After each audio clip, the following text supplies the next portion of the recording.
300 miles off the coast of Hawaii, the shooters and the F-18 are ready.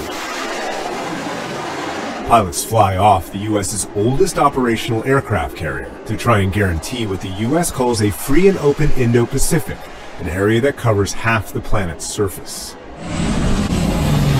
We flew here on a cargo plane designed to land on carriers. Invited by Navy Rear Admiral Christopher Sweeney commands the USS Nimitz Carrier Strike Group that typically deployed could one day help deter China from attacking Taiwan.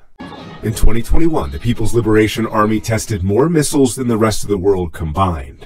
China's arsenal is designed to make the U.S. think twice before defending Taiwan and to keep U.S. ships away. A Defense Department map shows anti-ship missiles with a range of 1,200 miles. A Chinese state-owned aerospace company even created a propaganda animation showing its missiles destroying an aircraft carrier. I think about it each and every day. People who worry that carriers are sitting ducks. What do you think? Yeah, so I would say I can maneuver, right? I just don't sit in one spot in the ocean. It's a pretty big ocean. It's pretty hard to target something in the ocean. That's a reference to U.S. Air Force bases. Today, there are 9 main Pacific bases. The Air Force plans to use more small bases in the future because a more distributed footprint could complicate Chinese war plans. Aircraft, everything. We've got to get out. We've got to get distributed. Protecting those distributed bases would be the job of the U.S. Army. On this day, these soldiers practice lifting and moving 9,300-pound artillery. In the Pacific, the Army will have to be able to island hop with their weapons, be able to set up quickly, and fire.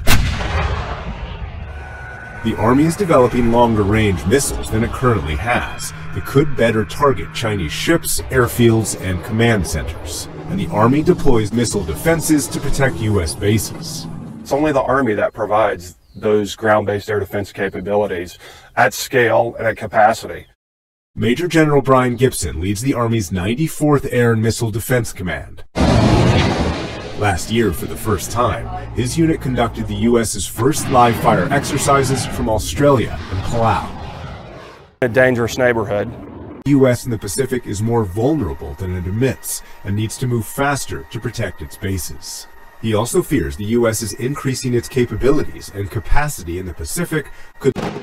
Taiwan is increasing its defense spending and expanding its conscription, but many experts believe it's not doing enough, and Fallon questions whether the U.S. should come to Taiwan's defense until Taiwan proves it can defend itself. In my opinion, there's a lot more they could do. China is bolstering alliances with Pacific allies. Those allies are increasing their defense spending, and U.S. officials say they're more willing to discuss coming to Taiwan's aid. Retired Admiral Thomas Fargo was the commander here from 2002 to 2005. The internet remained ahead of the People's Republic of China in warfare. With a quick salute to the ship's namesake, Navy Commander Carlos Martinez walks me on board the USS Missouri. He leads the crew of a nuclear-powered fast-attack submarine that costs more than $3.5 billion to procure, and it's named for the battleship that hosted Japan's surrender. This piece of teak here is a piece of teak that the Pearl Harbor Naval Shipyard got for us from the battleship Missouri. The crew shows how they get a torpedo ready to launch. Weapon in 2! Besides torpedoes that can attack ships, these Virginia-class submarines can carry cruise missiles to attack targets on land.